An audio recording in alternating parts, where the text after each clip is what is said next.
자, 오늘 수업 가보도록 하겠습니다. 오늘은 74페이지부터이고요. 지난 시간에 뭐에 대한 얘기를 했었냐면 머누일에 대한 얘기를 했었습니다. 이 머누일이라는 시는 뭐를 여러분들을 가르치기 위해서 제시된 시다라고 얘기할 수 있냐면 이전노라의 의미가 뭐였어요? 나는 당신을 잊지 못해요. 당신을 잊지 못한다 라는 의미를 가지고 있고요. 이게 바로 원래 말과 그죠? 이게 표면적인 말과 여기에 이면적인 말 사이에 뭐가 있다? 서로 반대되는 말을 하는 것. 이게 바로 무슨 법? 반어법이다 이렇게 얘기를 했었습니다. 그래서 우리가 이 시에서는 여러분들에게 반어법을 가르치고자 하는 시다 이렇게 기억하시면 좋을 것 같아요. 여기와 더불어서 여러분들이 기억하셔야 되는 건 운율을 형성하는 요소들이었습니다. 혹시 운율을 형성하는 요소들 기억하세요? 먼 훗날 당신이 찾으시면 이렇게 해서 한 행에 세 마디를 익히게 된다. 이걸 뭐라고 불렀었냐면 삼음보라고 불렀었고요. 그죠? 또는 먼 훗날 아닌가? 맞나? 삼음보의 반복 그죠? 글자수는 아니었고 그 다음에 또 뭐가 반복되고 있었냐면 같은 시어가 반복되고 있었고 또 비슷한 문장 구조가 반복되고 있었다. 뭐 이런 것들을 통해서 뭐를 형성했다? 운율을 형성했다. 이렇게 얘기를 했었습니다. 그래서 이 시의 가장 큰 두 개의 축은 운율 형성 방법과 반어법이었어요. 그게 이제 이 밑에 정리되어 있죠. 그렇죠? 자, 그래서 다시 한번 이미 하셨지만 지난 시간에 빠지셨던 분도 있고 그래서 조금만 다시 채워보면요. 우리 이걸 뭐라고 한다? 같은 음보의 반복이다 이렇게 얘기를 해서 먼 훗날 당신이 찾으시면 이렇게 읽는 걸 우리가 음보라고 얘기했었습니다. 음보라는 건 소리의 마디로 읽는 걸 얘기하는 거고요. 그 다음에 같은 문장 구조 및 시어의 반복이 있었습니다. 이때 시어는 뭐가 반복되고 있었느냐라고 한다면 당신이나 잊었노라 라는 단어가 반복되고 있었고요. 아니면 문장 뭐뭐하면 뭐뭐 잊었노라 라는 가정형 문장이 반복되고 있다. 그죠? 뭐뭐면이 가정형이에요. 알겠죠? 이렇게 보시면 좋을 것 같습니다. 자, 그 다음에 잊었노라의 의미가 굉장히 중요하다고 말씀드렸어요. 그죠? 표면적 의미와 내포적 의미, 그죠? 이면적 의미가 서로 반대되는 반어법. 그죠? 반대로 표현하고 있다 이렇게 보시면 되겠다 라는 얘기를 했었습니다. 실제로 이 시는 그래서 어려운 내용이 하나도 없다 이렇게 얘기할 수도 있어요. 자, 넘어가 보도록 할게요. 자, 여기서 그래서 운율에 대한 얘기 이제 한번 진행해 보도록 하겠습니다. 자, 운율 이렇게 해서 그죠? 끊어서 읽어야 되는 부분에 V 표시가 잘 되어 있고요. 시험에 나오기도 합니다.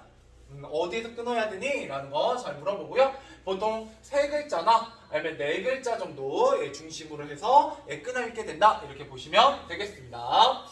뭐 크게 어려운 내용은 없고요. 그냥 두 번째 내려가 볼게요. 자, 다음 편지글을 소리내어 읽어보고 이 시를 낭송할 때와 느낌이 어떻게 다른지 말해보자. 자, 이거는 편지글이고요. 이때 편지글이라는 건 산문이에요. 산문. 이때 산문이라는 건 줄글로 이루어졌다라는 얘기고요. 줄글로 이루어진 산문은 뭐가 없는 글이냐면 운율이 없는 글이요. 운율이 없는 글. 그렇기 때문에 여러분들 여기서 물어보고자 하는 건 뭐냐? 운율이 있는 시와 운율이 없는 산문을 읽어봤을 때 어떤 차이가 있니? 한번 느껴봐 라고 얘기하는 겁니다. 자, 한번 읽어보도록 하죠. 당신이 먼 훗날 나를 찾으시면 이렇게 안 읽죠? 그죠? 당신이 먼 훗날 나를 찾으시면 난 당신을 잊었다고 말할 거예요. 당신이 그런 나를 나무란다고 해도 당신을 잊었다고 말하겠습니다. 당신은 계속 나를 질책했겠지만 난 믿기지 않아서 당신을 잊었다고 말하겠습니다. 먼 훗날 그때 당신을 잊었다고 말하겠습니다. 이와 같이 그죠? 어떤 3글자나 4글자 정도에서 끊어져 있는 사문보가 진행되지 않고요. 어떻게 된다? 자, 편지글을 읽을 때보다 시를 읽을 때 호흡이 더 규칙적이어서 뭐가 잘 느껴진다? 운율감이, 박자감이 잘 느껴진다 이렇게 보시면 되겠네요. 박자감. 이게 바로 운율에 대한 얘기죠. 그래서 이런 운율이 있는 시가 바로 운문이었습니다. 자, 또한 운율을 형성하기 위해서 반복되는 표현이 있다라는 거죠. 어떤 것이 반복되느냐? 뭐뭐하면 뭐뭐 잊었노라 라는 비슷한 문장 구조, 그죠? 혹은 가정형 문장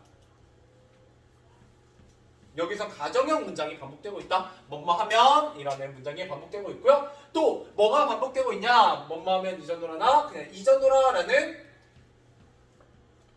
같은 시어가 반복되고 있습니다. 됐죠?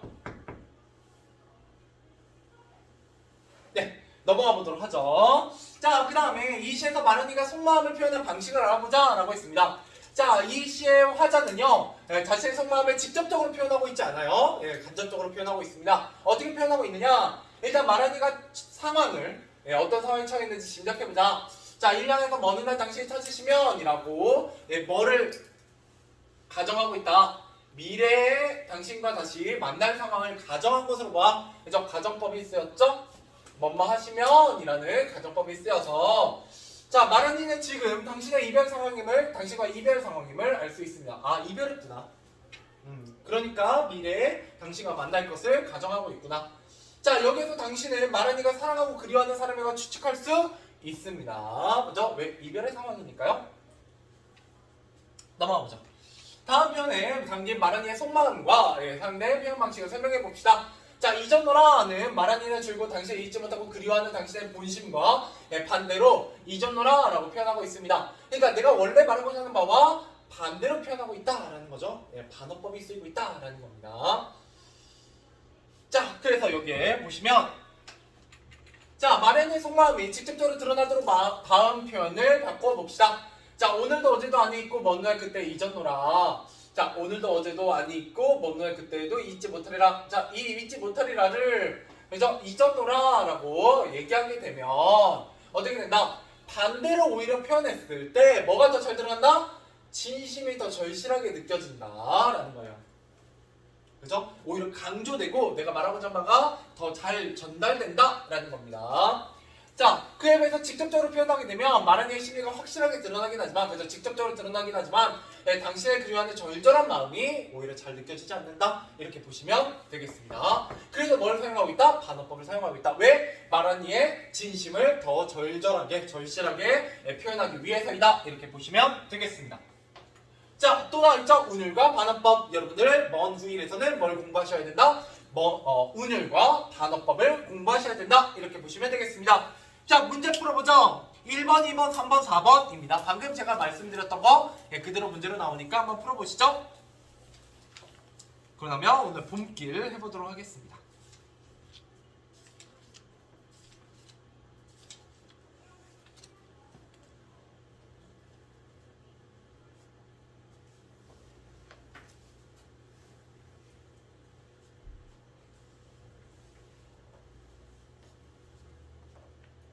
자, 여러분들 정답 확인 한번 해보도록 하겠습니다. 자, 정답 확인 1번 가보도록 하죠. 자, 이 시를 다음과 같이 끊어 읽을 때 라고 했습니다. 시험 거를 알맞은 거 이렇게 끊어 읽으면 뭐가 형성된다? 운율이 형성된다. 그죠? 여러분 강한 인상을 받을 수 있다. 이런 거는 뭔가 반어법 이런 거와 관련되어 있는 얘기고요. 의도를 정확하게 이해할 수 있다. 그렇진 않아요. 이런 반어법 사용하면 직접적으로 얘기한다, 간접적으로 얘기한다. 간접적이기 때문에 정확한 건 거리가 멀고요. 그 다음에 정서 이런 것들이 드러나는 것도 아니고 호흡이 규칙적이기 때문에 박자감, 즉 운율감을 느낄 수 있다라는 거죠. 정답은 4번이 되겠습니다. 넘어가 보자. 자, 2번 이 시에서 반복되는 문장 구조를 찾아 쓰시오. 당연히 가정형 문장을 찾아야 되고요. 뭐뭐하면 이전노라. 그죠? 뭐뭐 이전노라 이렇게 찾으시면 되겠죠? 넘어가 보도록 하겠습니다. 자, 3번입니다. 이 시에 마른이가 처한 상황으로 알맞은 것은 이라고 했습니다. 뭐한 상황이다? 당신과 이별한 상황이다. 1번이 되겠고요. 자, 4번입니다. 자, 이 시의 내용을 다음과 같이 바꿨을 때 느낌입니다. 자, 오늘도 어제도 아니고 먼 날 그때 이전노라 라는 반어법에서 그죠? 오늘도 어제도 아니고 먼 날 그때도 잊지 못하리라 라는 직설 표현으로 바꿨습니다. 이렇게 직설 표현으로 바꾸게 되면 뭐가 사라지게 된다? 심리가 확실하게 드러난다. 비꼬는 듯한 느낌은 반어법에 대한 설명이고요. 여기 틀렸고, 마른의 진심이 더욱 절실하게 느껴지는 건 반어법에 대한 설명이죠. 여기 틀렸고요. 바꾸기 전보다 당신에 대한 마른이의 애절한 마음이 더 잘 드러나는 건 역시 반어법에 대한 설명입니다. 그죠? 그래서 정서를 효과적으로 부각하는 것도 반어법에 대한 얘기겠죠. 대신에 직설적으로 표현하면 심리가 좀 더 직접적으로 드러나겠죠? 그래서 정답은 2번이 되겠습니다. 자, 넘어가 보도록 하죠. 자, 본길 가보도록 하겠습니다. 자, 여러분들 이 단원에서는 여러분들에게 반어법 말고 또 뭘 가르친다고 얘기했었냐면 역설에 대해서 얘기하겠다라고 얘기했습니다. 그래서 여러분 역설법이라는 건 다시 한번 좀 떠올려 보면 역설법의 정의는 뭐였다? 겉으로는 모순돼 보이지만 그 모순을 통해서 뭐를 담고 있는 표현? 그렇죠. 진리를 담고 있는 표현 이렇게 얘기를 했었고요. 그렇죠. 말이 안 되지만 그 말이 안 되는 표현을 통해서 내가 말하고자 하는 바가 있다라고 얘기를 했었어요. 예. 그래서 예를 들어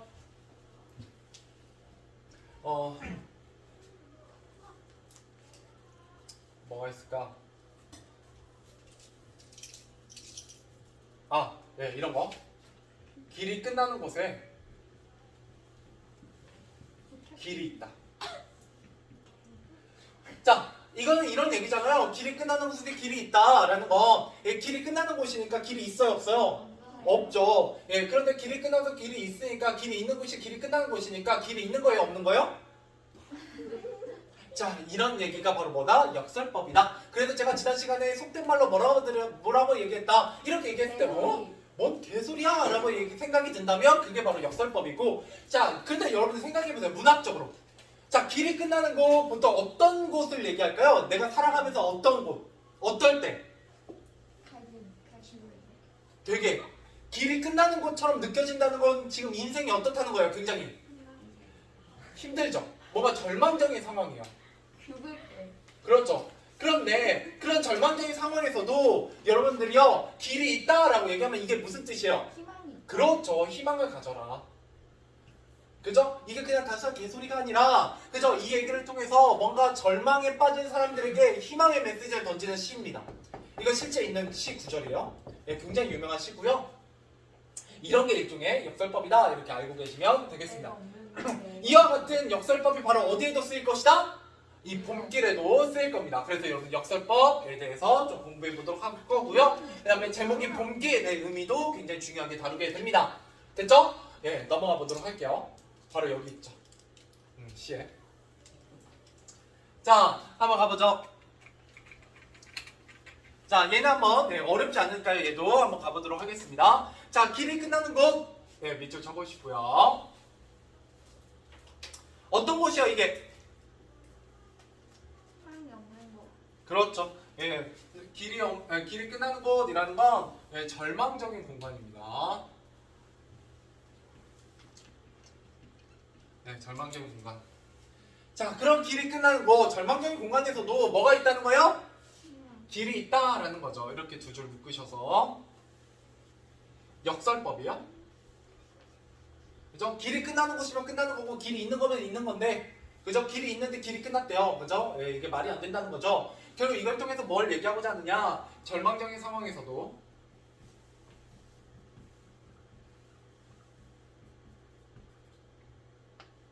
희망이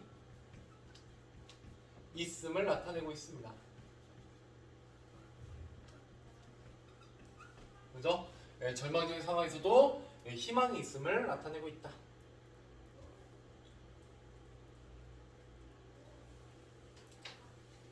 자, 그래서 여기 길이 끝나는 곳은 부정적인 시어가 되겠습니다. 그래서 부정적인 시어니까 세모를 좀 쳐볼게요. 자, 그 다음에 또 있죠? 길이 끝나는 곳에도 길이 되는 사람이 있다. 자, 이것도 뭐다? 얘도 역설법입니다. 그죠? 길이 끝나는 곳에서도 길이 되는 사람이 있대요. 그럼 이건 무슨 뜻일까요? 어떤 길이 끝나는 곳, 굉장히 절망적인 상황에서도 길이 되는 사람이라는 거. 희망을 잃지 않고 희망을 실천하는 사람이 있다는 거죠. 그죠? 예. 자, 스스로 봄길을 내어 끝없이 걸어가는 사람이 있다. 이렇게 얘기하고 있네요. 이때 스스로 봄길이 됐다. 동그라미 쳐볼까요? 이때 봄길은 무슨 공간이겠어요? 길이 끝나는 곳과 반대되는? 그렇죠. 희망적인 공간. 희망의 공간. 네, 희망의 공간 혹은 긍정적 공간이 되겠습니다. 네, 긍정적 공간.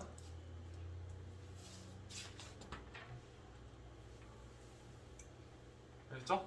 네. 자, 그래서 끝없이 걸어가는 사람이 있다. 이번엔 여기에다 이렇게 네 줄을 한번 묶어볼게요. 이거 좀 이따 써먹을 거예요. 자, 그 다음에 여기 한번 얘기해 볼게요. 강물은 흐르다가 멈추고 새들은 날아가 돌아오지 않고 하늘과 땅 사이의 모든 꽃잎은 흩어져도 묶어보시고 어떤 상황인 것 같아요? 좋은 상황이에요? 안 좋은 상황이에요? 딱 봐도 안 좋은 상황이죠? 얘가 바로 절망적인 상황입니다. 절망적인 상황을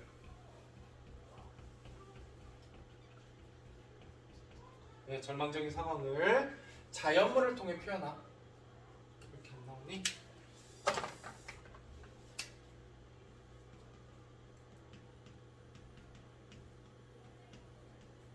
자연물을 통해 표현하고 있어요. 그죠? 여기서 자연물은 뭐가 있냐면 강물, 새, 꽃잎, 그죠? 이런 것들이 다 절망적인 상황을 드러내고 있습니다. 강물이 멈추고 새들은 돌아오지 않고 꽃잎이 흩어졌죠. 자, 이게 이제 전체적으로 길이 끝나는 곳과 일맥상통하는 절망적인 상황입니다. 그런데 뭐라고 얘기하고 있다? 보라라고 얘기하고 있어요. 네모. 보라. 이때 여러분 보라는 어때요? 좀 더 강하게 얘기하는 명령형이거든요. 여기 봐라 이런 거잖아요. 자, 보라 같은 경우는 명령형 이 쓰이고 있기 때문에 이게 말이 강한 거거든요. 이런 강한 말을 통해서 말하는 이의 뭐를 드러낸다? 의지를 강조합니다. 의지를 강조한다. 부터 다음 시간에 하도록 하겠습니다. 고생하셨어요.